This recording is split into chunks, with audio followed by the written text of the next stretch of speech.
The first thing to say is that Cranford is held by the ladies. They rent all the best houses. If a married couple comes to live in the town, the gentleman soon disappears from sight.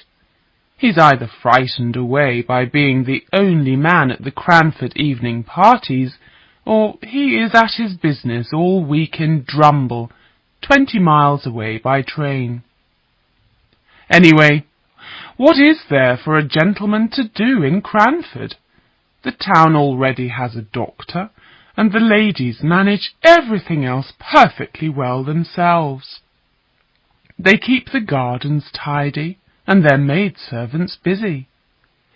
They have opinions on every important matter, without troubling themselves with unnecessary reasons or arguments. They know exactly what everyone in the town is doing. They are kind to the poor, and usually very kind and friendly to each other. A man, as one of them said to me once, is terribly in the way in the house.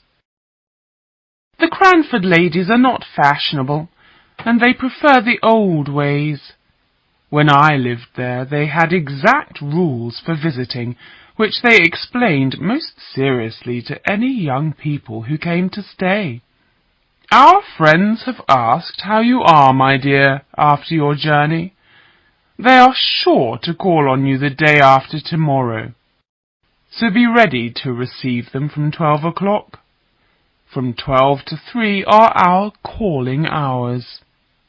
Then, after the friends had called, always return a call within 3 days, my dear, and never stay longer than a quarter of an hour. The result of this rule, of course, was that nothing interesting was ever discussed. We talked about things like the weather and left at the right time.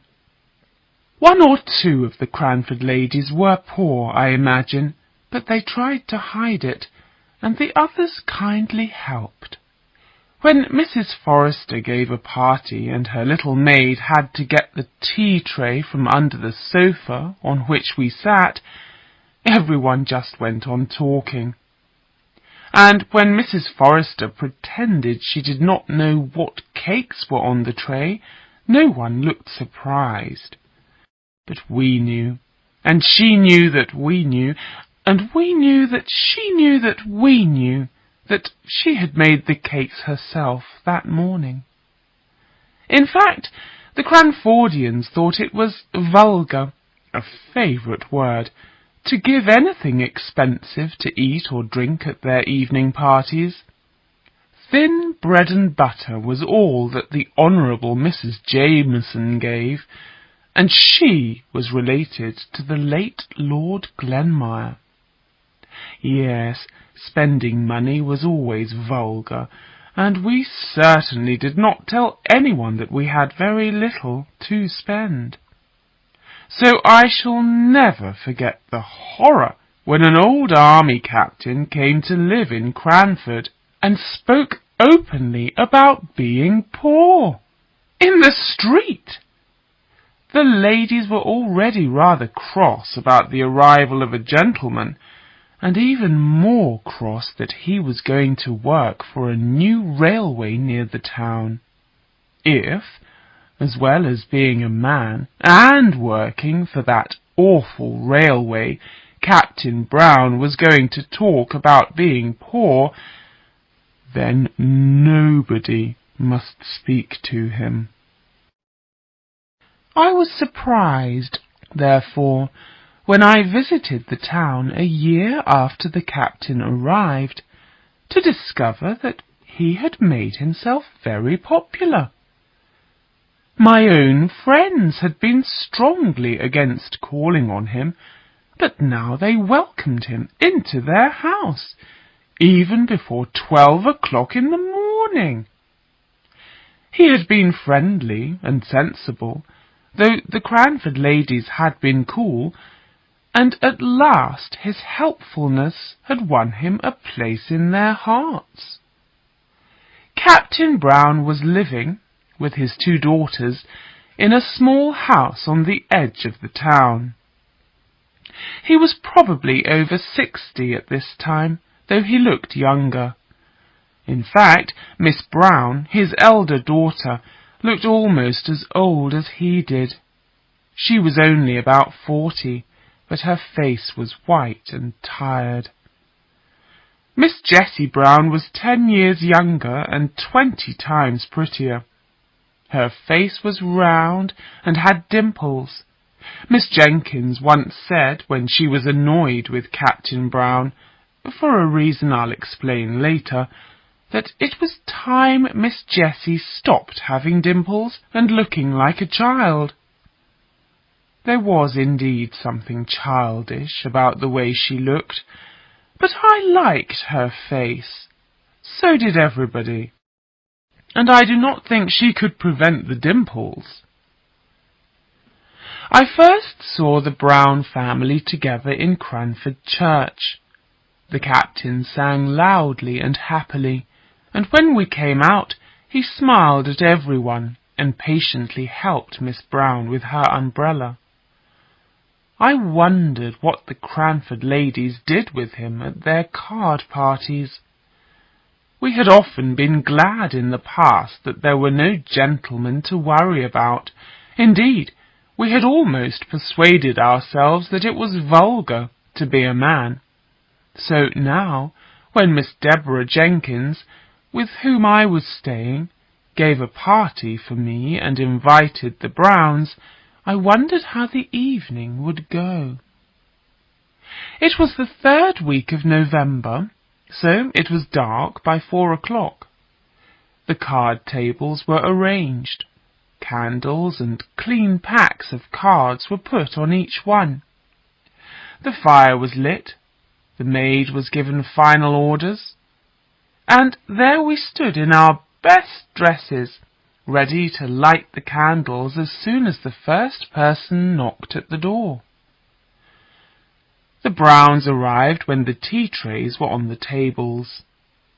The captain took immediate care of all the ladies, passing round cups and bread and butter. He was clearly a favourite, but all the time he kept an eye on his elder daughter, a sick woman, I was sure. Miss Jessie seemed almost as popular as her father. She talked to those not playing cards, and later she sang, while Miss Jenkins beat time to the music. It was good of Miss Jenkins to do this, because she had been much annoyed by Miss Jessie a little earlier. "My mother's brother," Miss Jessie had said to Miss Pole, "is a shopkeeper in Edinburgh." "An uncle in trade? Oh dear!" The Honourable Mrs. Jameson was sitting at the nearest card table, and Miss Jenkins had coughed loudly to prevent her hearing the terrible words. But Miss Jessie had happily repeated them, telling Miss Pole that her uncle sold the best knitting wool in Edinburgh. So, I say again, it was good of Miss Jenkins to beat time to her song. At 8:45, when the trays came back with a little more food, there was conversation. After a while, Captain Brown began to talk about books. "Have you seen any of the Pickwick Papers?" he asked. It was 1836, and Mr. Dickens's new book was appearing month by month. "Yes, I have," answered Miss Jenkins. Miss Jenkins was the daughter of a past rector of Cranford Church, and, having his library of church books and sermons, she considered that she knew about books of all kinds. "And what do you think of them?" asked the captain enthusiastically. "Aren't they good?" "Not as good as Dr. Johnson," replied Miss Jenkins, "but perhaps your man is young. If he copies the style of the great doctor, he may succeed." "But it's quite a different thing, my dear madam," cried Captain Brown. "Let me just read you something from this month's paper." The Pickwick story he read was a very amusing one about a party in Bath, but Miss Jenkins did not smile.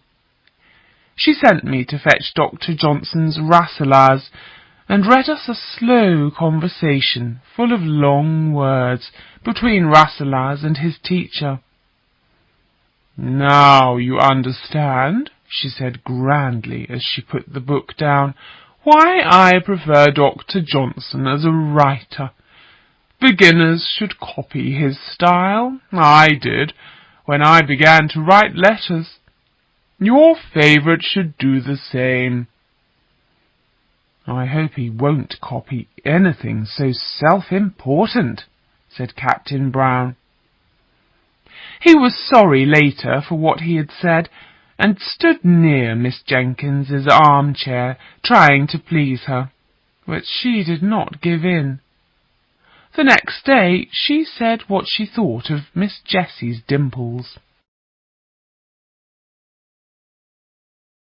2. The Captain. It was impossible to live in Cranford for a month and not know everybody's daily habits. So, long before my visit ended, I knew a lot about the Browns. They were indeed poor. And the Captain was extraordinarily kind. One Sunday morning after church, he met a poor old woman who was fetching her dinner from the town bakehouse. The street was wet, and she was rather shaky on her legs, so the Captain carried her baked meat and potatoes home for her. Cranford people did not do this kind of thing, but the Captain was not at all ashamed of himself.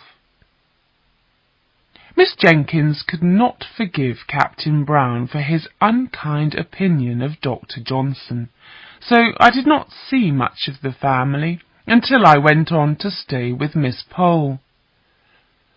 I learnt then that Miss Brown was seriously ill, and when I saw how difficult she was, and how endlessly kind her father and sister were to her, I understood a little better, and forgave Miss Jessie for her childish way of dressing. The Captain tried hard to make peace with Miss Jenkins, but she remained cool. No gentleman, surely, could prefer Mr. Dickens to Dr. Johnson. That was the situation when I left Cranford to return to my father in Drumble. But several of the ladies sent me news of the dear little town. Miss Pole wrote, asking for some knitting wool. Miss Mattie Jenkins, Miss Deborah's younger sister, wrote nice, kind, disorganized letters, occasionally giving her own opinion, but more often giving her elder sister's. And Miss Deborah Jenkins herself wrote grand, slow-moving letters, using words like Brunonian for brown. My next visit to Cranford was in the summer. No one had been born or married since I was last there, and no one had died. Everyone lived in the same house and wore the same unfashionable clothes. The greatest excitement was that the Mrs. Jenkins had bought a new carpet. Oh, what busy work Miss Mattie and I had in the afternoons, covering it with newspaper where the sun shone in. Captain Brown and Miss Jenkins were still not very friendly. Miss Jenkins always talked at the Captain, and though he did not reply, he made it quite clear that he preferred the writings of Mr. Dickens to those of Dr. Johnson. Indeed, he used to read Mr. Dickens's books while walking through the streets, and was so deeply interested in his reading that once he nearly knocked Miss Jenkins down. The poor, brave captain! His clothes looked very old and worn, but he seemed as bright as ever, unless he was asked about his elder daughter's health. "She's in great pain," he replied, "though we do what we can." Miss Matty told me that, in fact, he and his younger daughter had done everything possible to make the patient comfortable, whatever the cost. "And Miss Jessie's a wonderful nurse. My dear, if you saw her as I have, you'd never laugh again at her childish pink ribbons." I felt ashamed, and spoke to Miss Jessie with twice as much respect next time we met. She looked exhausted, but she pushed back the tears in her pretty eyes. "What a good town Cranford is," she said. "Everyone sends my sister presents." Captain Brown called one day to thank Miss Jenkins for many little kindnesses I had not known about. He had suddenly become like an old man, and his deep voice trembled when he spoke about his elder daughter. "There's no hope," he said. "Thank God we have Jessie." Then he quickly shook everyone's hand and left the room. That afternoon we saw little groups in the street, all listening with horror to some story. Miss Jenkins sent out Jenny the maid, who came back in tears. "Oh, Miss Jenkins, Captain Brown has been killed by that cruel railway." "How? Where?" Miss Matty ran out into the street and brought back the man who was telling the story. "Oh, say it's not true," Miss Matty cried. The man stood there with his wet boots on the new carpet, and no one noticed. "It's true, miss," he said. "I saw it myself. The captain was reading some new book while he waited for the down train. Then he looked up suddenly, and he saw a little girl on the railway line just as the train was coming into the station. He ran forwards and caught her, but then he fell, and the train went straight over him. The child's safe, though. The poor captain would be glad of that, miss, wouldn't he?" Miss Jenkins's face was very white. "Matilda, bring me my bonnet," she commanded Miss Matty. "I must go to those girls. God forgive me if I ever spoke sharply to the captain." When she came back, she did not want to talk much. Mr. Hoggins, the Cranford doctor, had said that Miss Brown would not live for many more days. Miss Jessie did not want her sister to hear the terrible news of her father's death, so Miss Brown was told that her father had been called away on railway business. Next day the newspaper had the full story of the accident. The brave gentleman, it said, was reading this month's Pickwick papers. "Poor dear silly man!" Miss Jenkins shook her head and busily sewed some black ribbon on her bonnet for the funeral. She went with Miss Jessie to the funeral, while Miss Pole, Miss Matty, and I sat with Miss Brown. Next day, when we returned, we could see that Miss Brown was dying. "Oh, Jessie," she whispered, "how selfish I've been. God forgive me." "Shh, love, shh," said Miss Jessie in tears. "And my dear, dear father, he can never know now how I loved him." "He does know, dearest. He has gone before you to his resting place. He knows now how you loved him." The tears ran like rain down Miss Jessie's face. A few moments later, Her sister lay calm and quiet. After this second funeral, Miss Jenkins made Miss Jessie stay with us. Miss Jessie had only about £20 a year to live on, and one day she and I began to discuss how she could earn some money. "I can sew," said Jessie, "and I like nursing." Suddenly Miss Jenkins entered the room in unusual excitement. "My dear Miss Jessie, such a surprise! There's a gentleman downstairs whom you once knew." Miss Jessie went white, then red. "A gentleman, my dear, who wants to know if you will see him." "Is it? It isn't—" Miss Jessie could not finish. "This is his visiting card," said Miss Jenkins.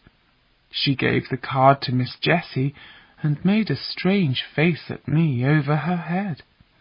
"May he come up?"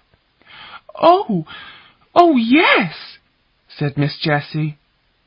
She picked up some of Miss Mattie's knitting and began to be very busy. Miss Jenkins rang the bell. "Bring Captain Gordon upstairs," she told the maid. A tall, fine, sincere-looking man of about 40 walked in. He shook hands with Miss Jessie, who looked down at the floor. Miss Jenkins asked me to come downstairs and help her prepare some fruit. Although Miss Jessie tried to make me stay, I could not refuse to help Miss Jenkins. Instead of preparing fruit, however, Miss Jenkins told me what Captain Gordon had told her. He had been in the army with Captain Brown and had fallen in love with Jessie when she was only 18. When he had inherited an estate in Scotland, he had asked her to marry him, and she had refused in order to nurse her sister. Gordon had then gone angrily abroad. He was in Rome when he saw the report of Captain Brown's death. Just then Miss Mattie, who had been out all the morning, happened to come home. "Deborah," she cried, "there's a gentleman upstairs with his arm round Miss Jessie's waist." Miss Mattie's eyes were large with horror. Miss Jenkins's reply surprised her sister greatly. "The best place in the world for his arm to be in. Go away, Matilda, and mind your own business." The last time I ever saw Miss Jenkins was years after this. She and Miss Mattie and Miss Pole had all visited Miss Jessie, now Mrs. Gordon, in Scotland, and returned with wonderful stories of her home, her husband, and her pretty dimples. Now, at the time I'm speaking of, Miss Jenkins had grown old. Miss Jessie's daughter, little Flora Gordon, had come down to Cranford on a visit. When I came in, Miss Jenkins was lying on the sofa, and Flora was reading aloud to her.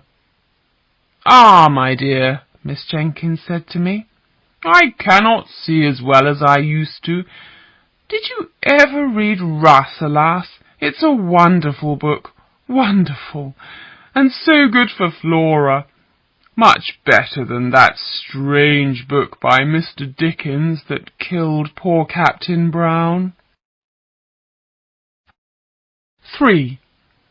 A love affair of long ago. After Miss Jenkins's death, I did not expect to go to Cranford again. It was pleasant, therefore, to receive a letter from Miss Pole inviting me to stay, and then a few days later a letter from Miss Mattie also inviting me. I promised to go to Miss Mattie as soon as I had ended my visit to Miss Pole, and I went to see her the day after my arrival in Cranford. Miss Mattie began to cry as soon as she saw me. I took her hand, feeling very sorry for her, all alone in the world without her sister. "Dear Miss Matty," said I. "My dear, I'd rather you didn't call me Matty. She didn't like it. Please, my love, will you call me Matilda?" I promised, and I did try. We all tried, but with so little success that in the end we called her Miss Matty again. My visit to Miss Pole was very quiet. The Honourable Mrs. Jameson was too fat and lazy to give many parties, and, without Miss Jenkins to lead them, the other ladies did not quite know what to do. So I sewed my father's shirts, while Miss Pole did her knitting, and told me stories about Cranford. One of her stories was about a love affair she had suspected many years before. After a week, I moved to Miss Matilda's house. How anxious she was about everything. "Is your room all right, dear?" she said worriedly as I unpacked. "The fire's not very bright. My sister used to arrange things so well. She could train a servant in a week, but Fanny's been with me for 4 months. Maid-servants were always a problem to the ladies of Cranford, and specially to poor Miss Matilda. There were not many gentlemen in the town, as I have said, but the number of handsome young working men was alarming. Sometimes they had to call at the house. What would happen if the maid fell in love with one of them? Pretty Fanny was not allowed to have any followers, but her mistress suspected that she had very many, and I myself once saw something strangely like a young man hiding behind the kitchen clock. However, during my visit Fanny had to leave, and I agreed to stay and help Miss Matilda with the new maid. Martha was a rough, honest-looking girl from a farm.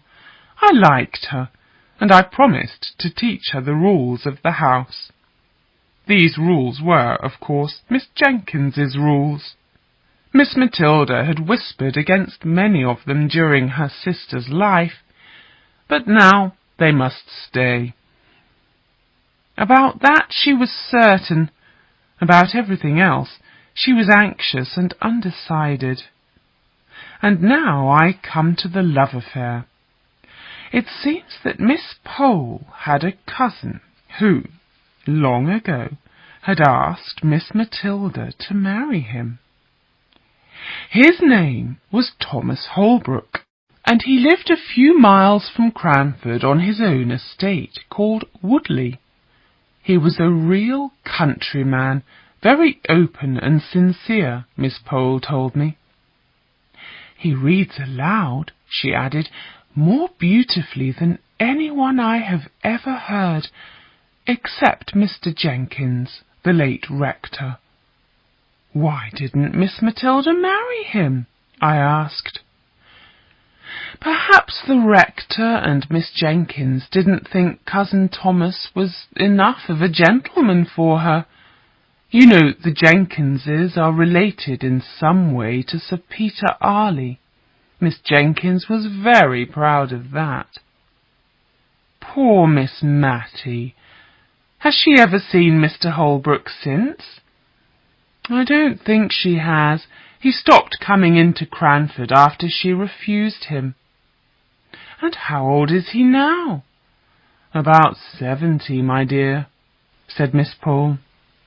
Soon after this, strangely enough, I saw Mr. Holbrook. Miss Matilda and I were looking at some coloured silks that had arrived in Mr. Johnson's shop in High Street, when a tall, thin old man in country clothes hurried in.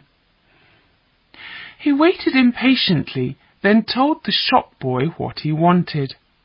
Miss Matilda heard his voice and suddenly sat down. At once I guessed who it was. Miss Jenkins wants the black silk, another shop boy called across the shop. Mr. Holbrook heard the name. Matty! Miss Matilda! I didn't recognize you. How are you? He shook her hand warmly. I didn't recognize you, he repeated.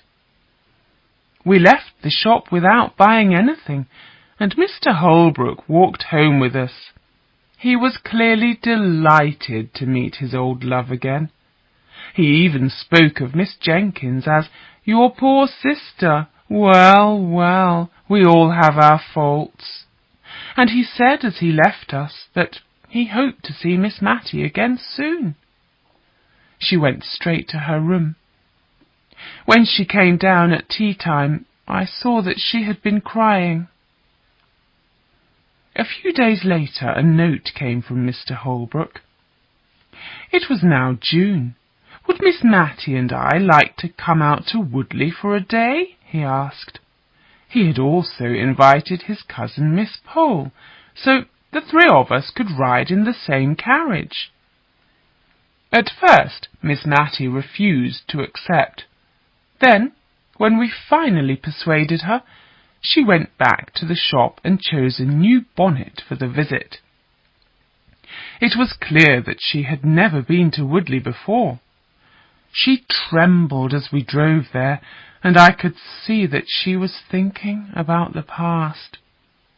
Towards the end of the journey, she sat very straight and looked sadly out of the carriage windows.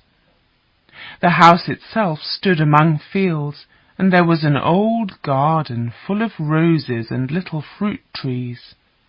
"It's very pretty," whispered Miss Matty, as Mr. Holbrook appeared at the door, smiling warmly.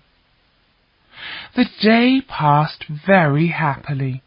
We sat and talked in a nice untidy room filled with books. I asked to look at the garden, and this pleased the old gentleman. His housekeeper gave us dinner in a kind of kitchen, and later I walked with him across his fields. Then, when we came back to the house, he offered to read us some new poems by Mr. Tennyson. "Yes, please do, Cousin Thomas," said Miss Pole. I thought this was because she wanted me to hear his beautiful reading. Afterwards, though, she said it was because she had wanted to go on with her knitting. Whatever Mr. Holbrook did was agreeable to Miss Matty. She fell asleep soon after he began a long poem called Locksley Hall, but she woke up when his voice stopped. "How pretty," she said quickly. "Pretty, madam? It's beautiful." The poem was about lost love, but Miss Matty had not heard it. "Oh, yes, I meant beautiful," she apologized. "It's so like that beautiful poem by Dr. Johnson that my sister used to read. I forget the name of it." "Which poem do you mean, madam? What was it about?" "I don't remember what it was about, but it was by Dr. Johnson, and it was very beautiful." As we got into the carriage to return to Cranford, Miss Holbrook promised to call on us soon. This seemed to please Miss Matty, although as soon as we had left Woodley, she began to worry about Martha. Had the girl had a follower while we were absent? However, there was no sign of a follower as Martha came to help us out of the carriage. She always took good care of Miss Matty, and tonight she said, dear madam, you shouldn't go out in the evening in such a thin shawl. You'll catch cold, and at your age, madam, you should be careful." "My age?" said Miss Matty, speaking almost crossly. "My age? Why, Martha, how old do you think I am?" "Well, madam, I'd say you were getting close to 60. But I didn't mean any harm." "Martha, I'm not yet 52, said Miss Matty. Today's visit had reminded her of the past, and I think she did not want to remember how long ago it was.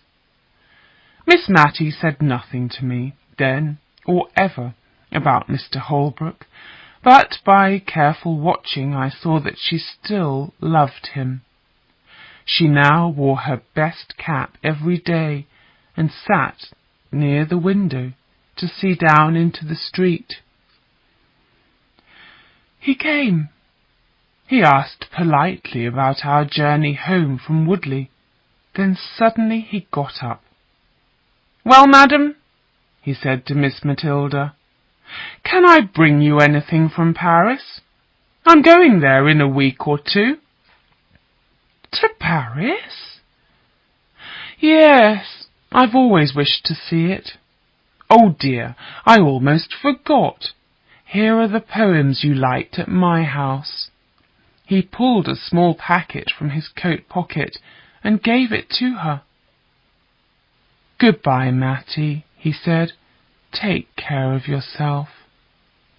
He had gone, but he had given her a book, and he had called her Matty, just as he used to 30 years ago.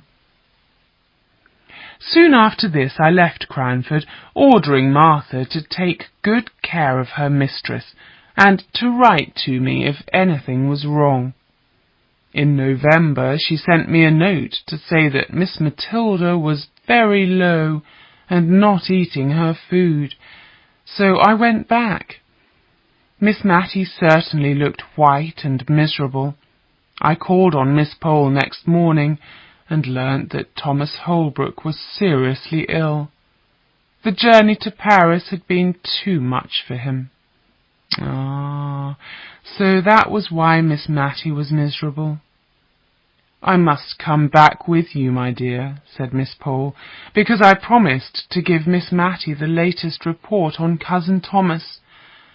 I'm sorry to say his housekeeper has informed me that he'll not live much longer." I took Miss Pole into Miss Matty's little drawing-room and left the two ladies alone. Miss Matty did not come down to dinner, but that evening she talked to me about her girlhood. Clearly, she had been thinking about her sister, who had not wanted her to marry Thomas Holbrook. Perhaps they had not been kind thoughts, and now Miss Matty felt sorry, because she wanted to tell me how good and how clever Deborah had been. She and her mother had taught cooking and sewing to poor girls, and she had once danced with a lord, and she used to go to Arley Hall, where they kept 30 servants. Deborah had also nursed her through a long illness. That illness, I decided, had followed Miss Matty's refusal of Mr. Holbrook. The next day, Miss Pole came to say that Mr. Holbrook was dead. Miss Matty trembled and could not speak. She remained silent all that evening. Then she called the maid. "Martha," she said at last, "you are young." Martha curtsied. "Yes, madam, 22.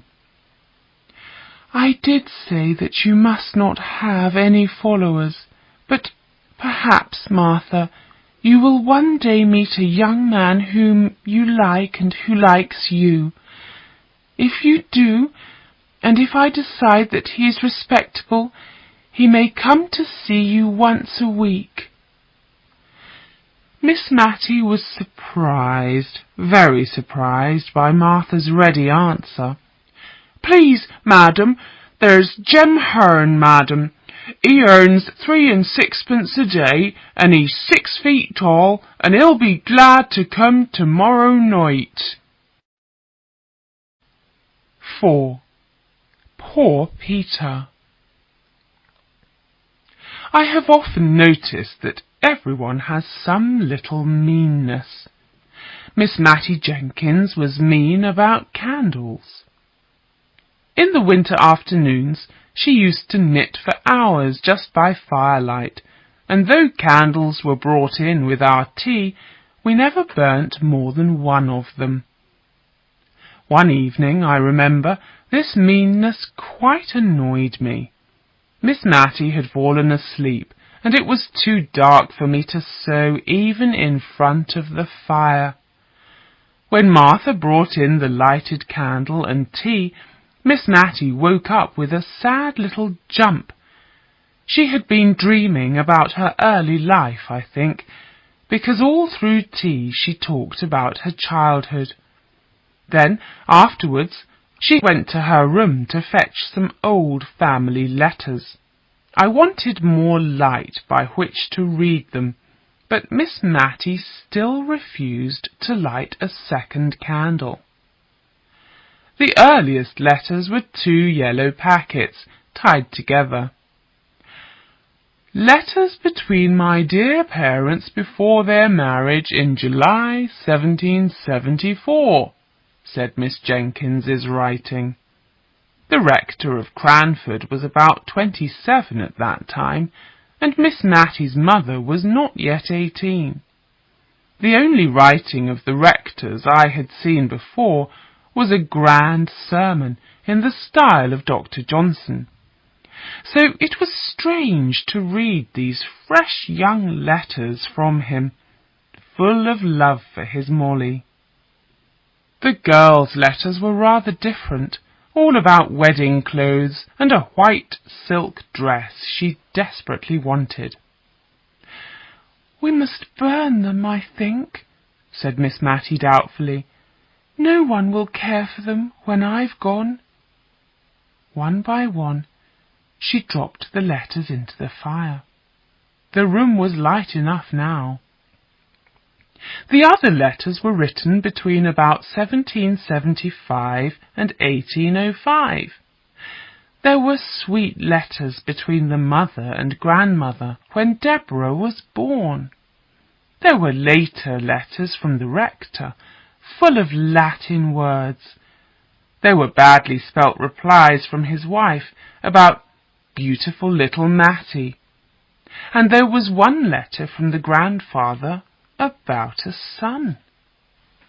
How strange, I thought, that I had never heard of this son before.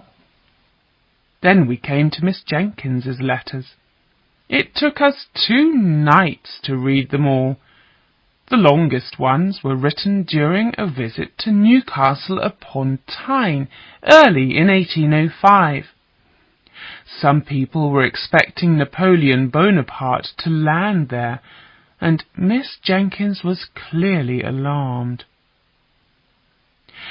"It was a frightening time, my dear," explained Miss Matty. "I used to wake up at night and think I heard the French entering Cranford. My father, I remember, wrote a lot of sermons against Napoleon. The son, Peter Arley Jenkins, poor Peter, Miss Matty began to call him, was at school at Shrewsbury by this time.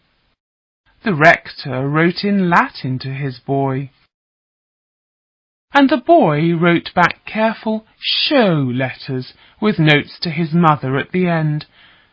'Mother dear, do send me a cake.' Soon poor Peter was in trouble at school. There were letters to his father apologizing for some wrongdoing, and a note to his mother. 'My dearest mother, I will be a better boy, I will indeed, but please don't be ill because of me. I'm not worth it.' After this note, Miss Matty was crying too much to speak. She got up and took it to her room in case it was burnt by mistake. 'Poor Peter,' she said. 'He was always in trouble. He was too fond of fun and jokes. Poor Peter.'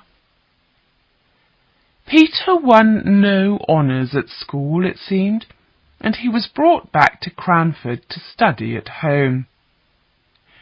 'He was a kind boy in many ways,' said Miss Matty, Like dear Captain Brown, he was always ready to help any old person or child, but he did like playing jokes and making fun. Once, I remember, he dressed himself as a lady visitor to the town and asked to see the rector who gave such wonderful sermons. My father believed him, her, and offered her all his sermons about Napoleon. Then he made Peter copy them all out for her, instead of going fishing. How I wanted to laugh. Did Miss Jenkins know about these jokes? I asked. Oh, no, I was the only one who knew. Peter used to say that the old ladies in the town needed something to talk about. But sometimes he didn't tell me, and at last a terrible, sad thing happened. Miss Matty went to the door and opened it. There was no one there. She rang the bell and told Martha to go across the town for some eggs. "I'll lock the door when you've gone, Martha. You're not afraid to go, are you?" "Oh, no, madam. Jem Hearn will be proud to come with me." Miss Matty's eyes widened. She was still a little worried by the idea of Martha having a follower. "I'll put out the candle, my dear," she said to me as soon as we were alone. "We can talk just as well by firelight." Well, it was a quiet spring day, I remember. Deborah had gone away for a fortnight, and my father was visiting some sick people in the town. Peter, it seems, went up to Deborah's room and dressed himself in her old dress and shawl and bonnet. And he made the pillow from her bed into—are you sure we locked the door, my dear? Into a little baby with long white clothes. And he walked up and down outside and nursed the pillow just like a baby, and talked to it in the way people do to babies. Then, oh, my dear, my father came back and saw a crowd of people looking into our garden. At first he thought they were looking at his flowers. Then he saw Peter. His face went white. He was so angry. He tore the clothes off Peter's back and threw the pillow into the crowd, and, in front of everyone, he beat Peter with his walking stick. My dear, that boy's joke on that spring day broke my mother's heart and changed my father forever. Peter stood still until my father had finished. Then he walked slowly into the house, put his arms round my mother, and kissed her. Before she could speak, he had gone. We couldn't understand it. She sent me to ask my father what had happened. "Tell your mother I have beaten Peter," he said.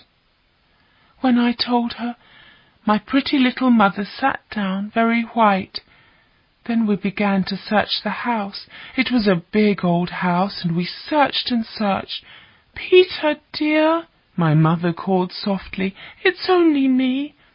Then her cry grew louder. "Peter, Peter, where are you?" The afternoon went on. The servants joined the search. My father sat with his head in his hands. When it was nearly dark, he got up. "Molly," he began, "I did not mean all this to happen." As he looked at my mother's poor white face, tears came into his eyes, and then she took my father's great hand in her little one and led him along from room to room, through the house and garden, everywhere. I sent someone to Mr. Holbrook to ask if Peter was at his house. Miss Holbrook was Miss Pole's cousin, you know, and he had been very kind to Peter and had taught him how to fish. But Peter wasn't there or anywhere in Cranford. "Where was he?" I asked. "He had gone to Liverpool. There was war then, and some of the king's ships were at the mouth of the river Mersey. They were glad to have a fine, tall boy like Peter. The captain wrote to my father, and Peter wrote to my mother. Those letters are here somewhere too. We lit the candle and found them. The captain's letter told the parents to come to Liverpool immediately if they wished to see their boy. And Peter's letter begged his mother to come. "Mother, we may go into battle. I hope we shall, and that we'll defeat those French. I must see you first, though." "But my father and mother arrived too late," said Miss Matty. "The ship had gone." We sat silently for a while. Peter's ship went to the Mediterranean, Miss Matty told me at last, and later he was sent to India.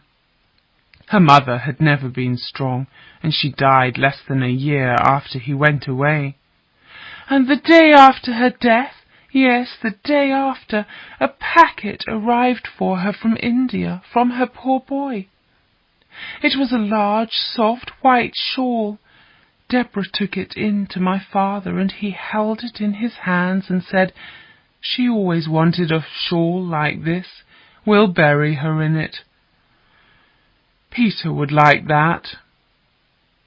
On the day of my mother's funeral, Deborah told me that she would never marry and leave my father, even if she had 100 offers of marriage. This wasn't very likely, of course. I don't think she had one, but it was good of her to say it. She was a wonderful daughter. She did everything for my father. Did Mr. Peter ever come home? Yes, once. My father took him into every house in Cranford. He was so proud of him in his uniform. Deborah used to smile. I don't think we ever laughed again after my mother's death, and say she was not needed any more. "And then?" I asked. "Then Peter went to sea again, and after a while my father died, and we had to come to this small house with just one servant instead of 4. Poor Deborah." "And Mr. Peter?" "Oh, there was some great war in India, and we've never heard of him since then. I believe he's dead, though sometimes when all the house is quiet, I think I hear him coming up the street. But the sound always goes past, and Peter never comes. Is that Martha? I'll go, my dear. No, I don't need a candle." "Was it Martha?" I asked when she returned. "Yes, and I heard such a strange noise when I opened the door." "Where?" "In the street, just outside. It sounded like talking. No, kissing." 5. Your ladyship. One morning before 12 o'clock, Martha came up and said that Miss Betty Barker would like to speak to her mistress. Miss Matty disappeared to change her cap, and Miss Barker came upstairs, apologizing again and again for her visit. Miss Betty Barker was the daughter of the late Mr. Jenkins's clerk. She and her elder sister, who had worked for Mrs. Jameson, had been ladies' maids. Later they had had a hat shop with Lady Arley as a customer. When the sister died, Miss Betty shut the shop and became the most wonderfully dressed lady in Cranford, wearing all the bonnets and caps and ribbons that were left on her shelves. And now Miss Betty Barker had called to invite Miss Matty to tea on the following Tuesday. She had already invited the Honourable Mrs. Jameson, she said. She invited me too, though she was clearly worried that as my father had gone to live in Drumble, he was now in that awful cotton trade. Miss Barker's own days in trade had finished several years ago, and she now liked to think of herself as one of the ladies of Cranford, though she was always very respectful towards the best families. "Mrs. Jameson is coming?" asked Miss Matty. "Yes, it's most kind of ladies such as Mrs. Jameson and yourself to call on someone like myself." Miss Barker began to apologize again. She was now going, she told Miss Matty, to see Mrs. Forrester and Miss Pole.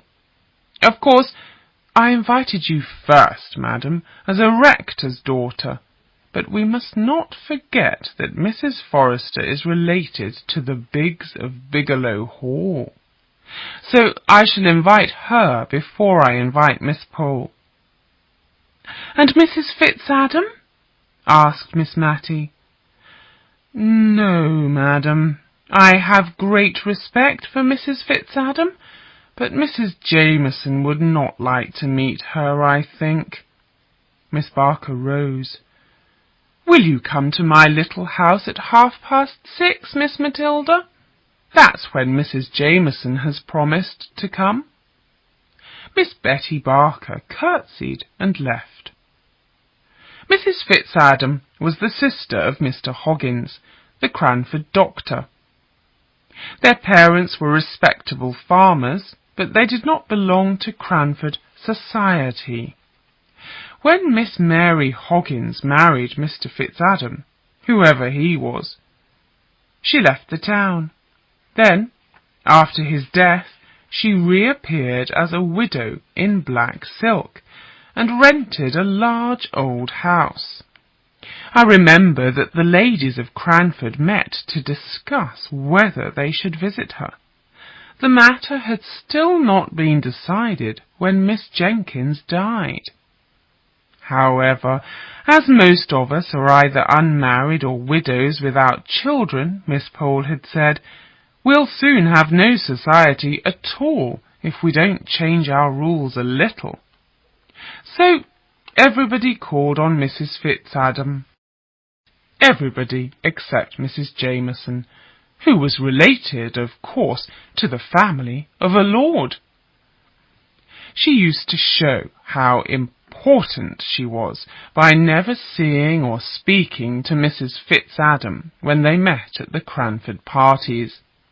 Mrs. Fitzadam was large, and, when Mrs. Jameson came in, she always stood up and curtsied very low. But Mrs. Jameson still did not see her. It was a bright spring evening when the four of us, Miss Matty, Mrs. Forrester, Miss Pole, and myself, met outside Miss Barker's house. We heard loud whispers inside. "Wait, Peggy, wait until I've run upstairs. Then, when I cough, open the door." The cough came. Immediately, a maid opened the door and showed us into a small room that had been the shop. We uncovered our caps and shook our skirts. Then we walked up the narrow stairs to Miss Barker's drawing-room. Kind, gentle Mrs. Forrester was given the second place of honour.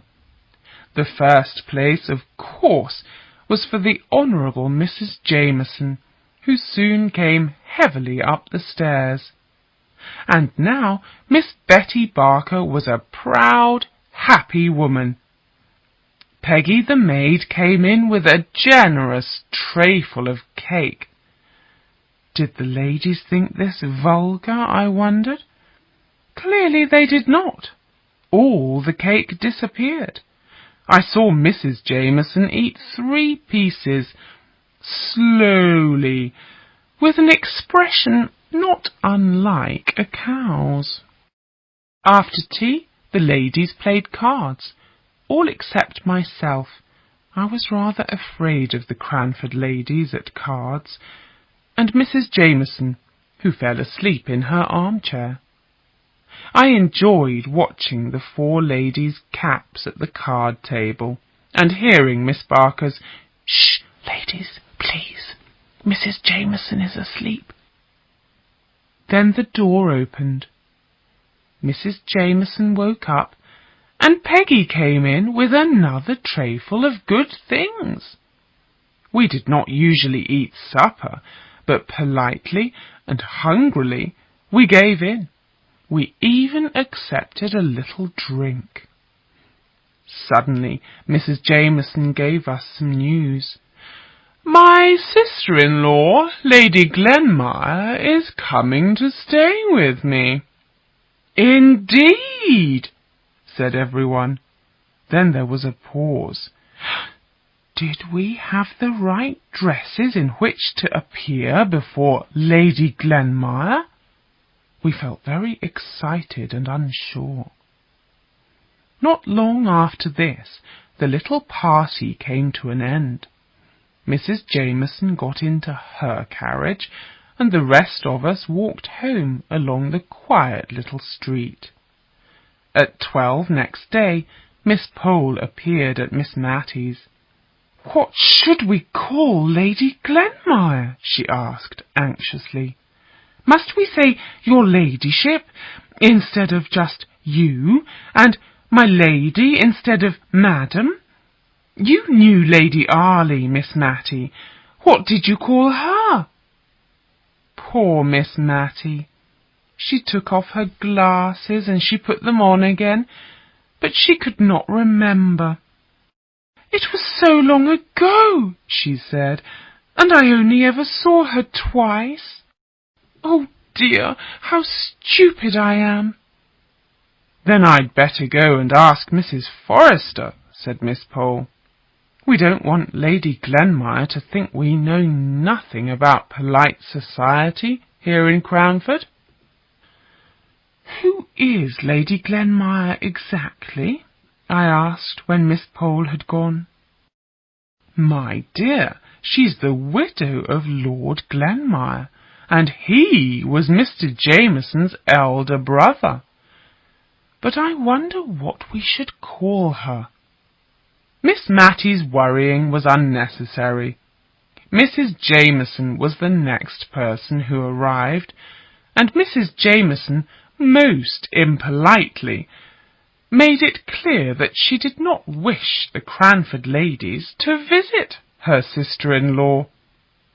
"Well," said Miss Pole, who returned soon afterwards, very red and annoyed, "so we must not call on Lady Glenmire?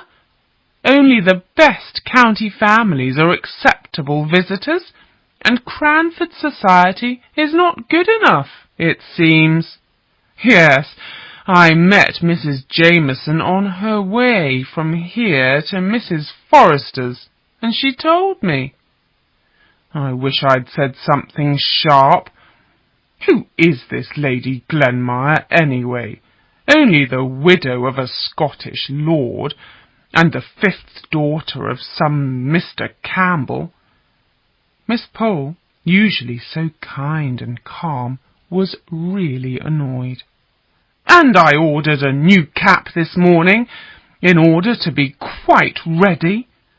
When we came out of church on Lady Glenmire's first Sunday in Cranford, we carefully turned our backs on Mrs. Jameson and her sister-in-law. We did not even look at Lady Glenmire, though we very much wanted to know what she was like. Afterwards we questioned Martha, however, and Martha had used her eyes well. "The little lady with Mrs. Jameson, you mean? She was wearing a rather old black silk dress, and she had bright black eyes. She looked up and down the church like a bird, and lifted her skirts when she came out, very quick and sharp. She's more like the landlady at the George Inn than a real lady." "Shh, Martha," said Miss Mattie. "That's not respectful." Another Sunday passed, and we still turned away from the two widows.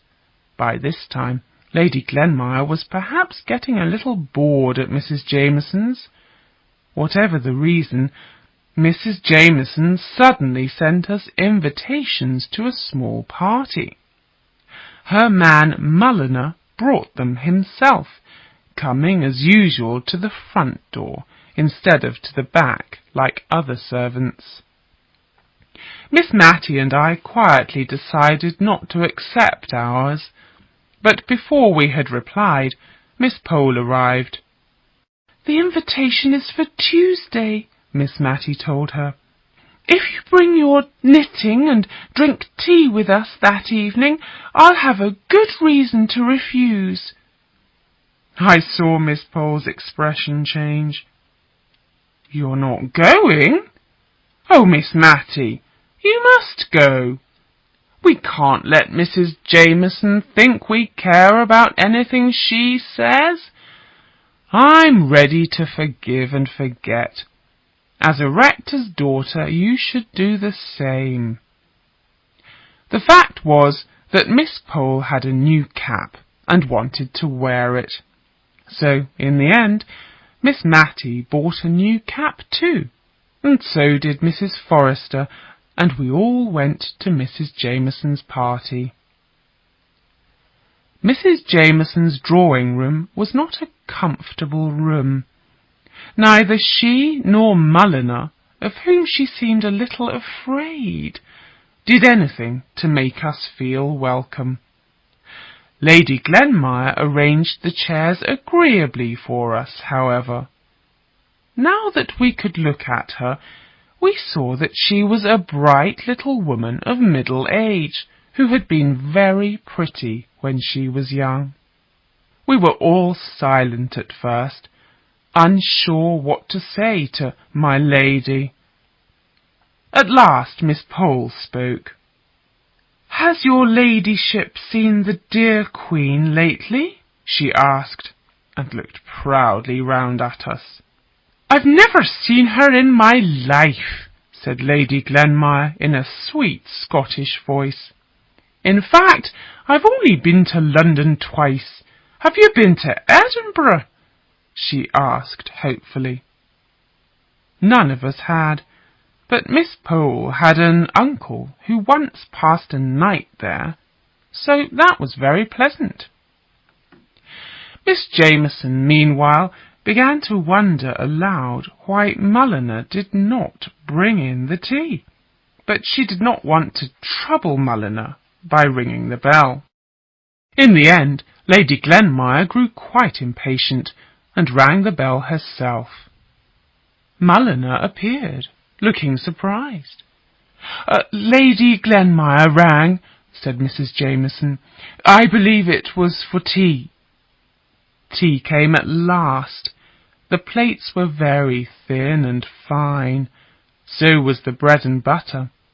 We were grateful to Lady Glenmire for ordering more of it, and a comfortable conversation developed. Soon the ladies were playing cards happily together, and even Miss Pole quite forgot to say "my lady" and "your ladyship." We learnt during the evening that Lady Glenmire had no plans to return quickly to Edinburgh. We were rather glad. We liked her. "Isn't walking very unpleasant?" asked Mrs. Jameson as we prepared to leave. This was a regular question from her, as she had a carriage and never walked anywhere. "Oh, no, not at night," said Miss Pole. "Such peace, after the excitement of a party," said Miss Forrester. "The stars are so beautiful," said Miss Matty. So we walked home under the stars, feeling very grand after drinking tea with my lady. "My dears," said Miss Pole next day, very pleased, "did you notice her dress? So inexpensive.